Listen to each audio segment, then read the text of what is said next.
අපි හැමදාම පාවිච්චි කරන apps, website මේවා පිටිපස්සේ තියෙන අසල් රහස මොකක්ද? කවදා හරි හිතලා තියෙනවද? ඔය හැමදේම වැඩ කරන්නේ එක මූලික දෙයක් උඩ. ඒකල තමයි කියන්නේ දත්ත සමුදායක්. එහෙම නැත්නම් database එකක් කියලා. ඉතින් අද අපි හදන්නේ මේක ගැන සරලව තේරුම් ගන්නයි. හරි. අපි මුලින්ම පොඩ්ඩක් හිතමු අද වගේ කම්පියුටර්ස් මුකුත් නැති කාලයකට යමු. එතකොට අපේ වැදගත්ම විස්තර ඔක්කොම කොහොමද තියාගන්නේ? පොත්වල ලොකු ලේජර් වල අතින් ලියලා නේද? හිතන්නකෝ යාළුවන්ගේ නම්, ෆෝන් නම්බර්ස්, බිස්නස් වල ගනුදෙනු මේ හැම දෙයක්ම කොළවල ලියලා තියෙන්නේ. කාලයක් යද්දි මොකක් වෙයිද? මුලින්ම ඒක මහ අවුල් ජාලයක් වෙනවා නේද? තොරතුරු ගොඩ ගැහෙන්න ඕඩ කරන පොඩි දෙයක් හොයාගන්න එකත් මහ කට්ටක් වෙනවා. දෙවනි කාරණේ වැරදීම්. වැරදෙන්න තියෙන ඉඩ කොච්චරද? අතින් ලියද්දී එක තැනකින් තව තැනකට කොපි කරද්දී වෙන පොඩි අකුරක් හරි ඉලක්කමක් හරි වැරදුනොත් ඒකෙන් ලොකු ප්‍රශ්නයක් වෙන්න පුළුවන්.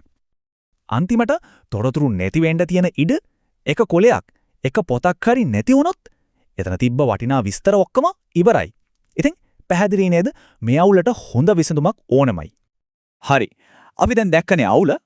මේ අවුලට තියෙන ලොකුම හේතුවක් තමයි ටෙක්නිකල් වචනෙන් කිව්වොත් දත්ත සමතිරික්තතාව නැත්නම් data redundancy. හරිම සරලයි.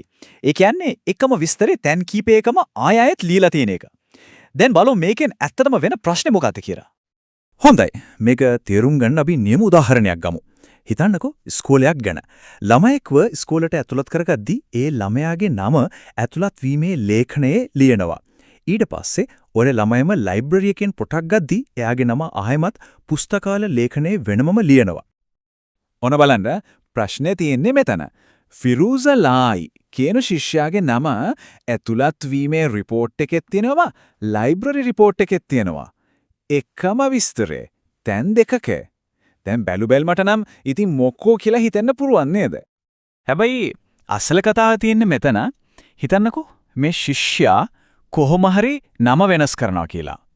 දැන් එක ලිස්ට් එකක අලුත් නම අප්ඩේට් කරලා අනිත් ලිස්ට් එකේ ඒක කරන්න අමතක වුණොත් එතකොට මොකද වෙන්නේ? ඔන්න ප්‍රතිඵලය.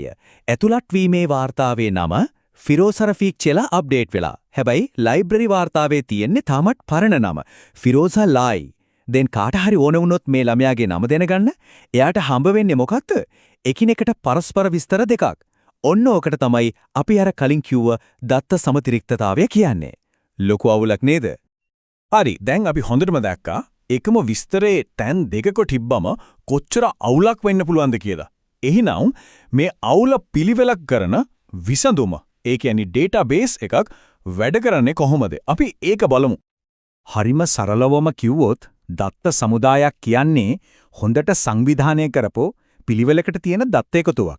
මේකේ තියෙන විශේෂත්වය තමයි දත්ත නිකන් ගොඩ ගහලා තියෙනවා වෙනුවට ක්‍රමානුකූලව තැම්පත් කරලා අපිට ඕන වෙලාවක හරිම ඉක්මනට ආය ගන්න පුළුවන් විදියට හදලා තියෙන එක. ඉතින් අර අතින් ලියන සිස්ටම් එකට වඩා ඉලෙක්ට්‍රොනික ඩේටාබේස් එකක වාසි මොනවද? ගොඩක් තියෙනවා. වැඩේ හරිම කාර්යක්ෂමයි. වැරදීම් අඩු නිසා නිර්වදේතාවය ගොඩක් වැඩි. අනික පොත් ගොඩක් පුරවන්න ඕන ඉඩ වෙනුවට පොඩි කම්පියුටර් ස්පේස් එකක් ඇති. ඒ වගේම තමයි වැදගත්ම දේ. මොකක් හරි වෙනස් කරන්න ඕන වුණොත්, ඒ කියන්නේ අප්ඩේට් කරන්න ඕන වුණොත් ඒක හරිම ලේසි. හරි. දැන් තමයි අපි වැඩේ හුන්නම හරියට එන්නේ. ඩේටාබේස් එකේ තියෙන නියම රහස මොකද්ද? ඒ කියන්නේ අපි අර කලින් කතා කරපු දත්ත තැන් වල නැවත ලියවෙන එක වගේ ප්‍රශ්න නවත්ත ගන්න මේක නිර්මාණය කරලා තියෙන ස්මාර්ට් ක්‍රමය මොකද්ද කියලා බලමු. හිතන්නකෝ ඩේටාබේස් එකක් කියන්නේ හරියට ලෙගෝ සෙට් එකකින් හදන දෙයක් වගේ කියලා. පොඩි කෑලි එකතු වෙලා ලොකු දෙයක් හැදෙනවා. කුඩාම කෑල්ලට අපි කියනවා ශේෂ්ත්‍රයක්, එහෙම නැත්නම් ෆීල්ඩ් එකක් කියලා. උදාහරණයක් තමයි නම කියන එක. ওই වගේ ෆීල්ඩ්ස් කීපයක් එකතු වෙලා හැදෙනවා වාර්තාවක්, එහෙම නැත්නම් රෙකෝඩ් එකක්. ඒ කියන්නේ එක ශිෂ්‍යයෙක්ගේ සම්පූර්ණ විස්තර ටික. ඊට පස්සේ ওই වගේ රෙකෝඩ්ස් ගොඩක් එකතු වෙලා හැදෙනවා වගුවක් නැත්නම් ටේබල් එකක්. අන්තිමට මේ වගේ ටේබල්ස් එකට එකක් සම්බන්ධ කරලා තමයි සම්පූර්ණ ඩේටාබේස් එක හැදෙන්නේ. සරලයි නේද? මෙන්න මේක තමයි හැම දෙයකම වැදගත්ම සංකල්පය. ප්‍රාථමික යතුර. එහෙම නැත්නම් primary key. මේක කියන්නේ ටේබල් එකක තියෙන හැම රෙකෝඩ් එකක්ම, ඒ කියන්නේ හැම ශිෂ්‍යයෙක්ම වෙන්වෙන්ව අනිත් අයට වඩා වෙනස් විදිහට අඳුන ගන්න පාවිච්චි කරන විශේෂ ෆීල්ඩ් එකකට. හොඳම උදාහරණය තමයි ශිෂ්‍ය අංකය. මොකද ළමයි දෙන්නෙක්ට එකම ශිෂ්‍ය අංකය තියෙන්න බෑනේ නේද? ඔන්න බලන්න අපේ ශිෂ්‍ය වගුව. මෙතන ශිෂ්‍ය අංකය කියන ෆීල්ඩ් එක තමයි අපේ ප්‍රයිමරි කී එක. දැන් අපිට මේ අංකය යූස් කරලා ඕනම ශිෂ්‍යයෙක්ව කිසිම කොලපයක් නැතුව හරියට මඳන ගන්න පුළුවන්. හරි. දැන් බලන්න පුස්තකාලය ණය වගුව දිහා. මෙතන තියෙන නියමම දේ පේනවද? ශිෂ්‍යයාගේ නම ආයේ මෙතන ලියලා නැහැ. නම වෙනුවට ශිෂ්‍යයාව අඳුන්වන්න පාවිච්චි කරලා තියෙන්නේ අර විශේෂ අනන්‍ය ශිෂ්‍ය අංකය විතරයි. ඔන්න ඔය ණයදීමේ වගුවේ තියෙන ශිෂ්‍ය අංකයට අපි කියනවා ආගන්තුක යතුරක් නැත්තම් ෆොරින් කී එකක් කියලා. මේකෙන් වෙන්නේ හරිම සරල දෙයක්. අර ශිෂ්‍ය වගුවේ තියෙන ප්‍රයිමරි කී එකට ලින්ක් එකක් හදන එක. ඔන්න ඕක තමයි අර data redundancy කියන ප්‍රශ්නේ නවත්තන නියම රහස. මොකද දැන් ශිෂ්‍යයෙක්ගේ නම වෙනස් වුණොත් ඒක අප්ඩේට් කරන්න ඕනේ එකම එක තැනයි. ඒ තමයි ශිෂ්‍ය වගුව. කොච්චර ලේසිද? හරි. දැන් අපි දන්නවා data අවුල් කරගන්න නැතුව පිළිවෙලට තියාගන්නේ කොහොමද කියලා. ඒත් ඉතින් මේ පිළිවෙලට තියෙන data ගොඩෙන් අපිට වැඩක් වෙන්නේ නැහනේ. ඒකෙන් ප්‍රයෝජනවත් තොරතුරු ගන්න බැරි නම් ඉතින් ඒක කරන්නේ කොහමද? අපි තව උදාහරණයක් බලමු. හිතන්නකෝ මේ තියෙන ශිෂ්‍යයන්ගේ විභාග ලකුණු තියෙන ටේබල් එකක් කියලා. බැලුවම පේනවා සමහර ළමයි ලකුණු 75ට වඩා අරන් තියෙනවා. සමහරව ඊට අඩුවෙන් අරන් තියෙනවා. දැන් අපිට මෙහෙම අවශ්‍යතාවයක් එනවා. මේ ලිස්ට් එකෙන් ලකුණු 75ට වඩා ගත්ත ළමයි ටික විතරක් වෙනම අරගන්න ඕන. කොහොමද අපි ඒක කරන්නේ? ඔන්න ඒකට පිළිතුර. අපිට පුළුවන් database එකෙන් නිශ්චිත ප්‍රශ්නයක් අහන්න, ඒ ප්‍රශ්නෙට අදාළ උත්තරේ විතරක් අපිට පෙන්වන්න කියලා. හරියට ෆිල්ටර් කරනවා වගේ.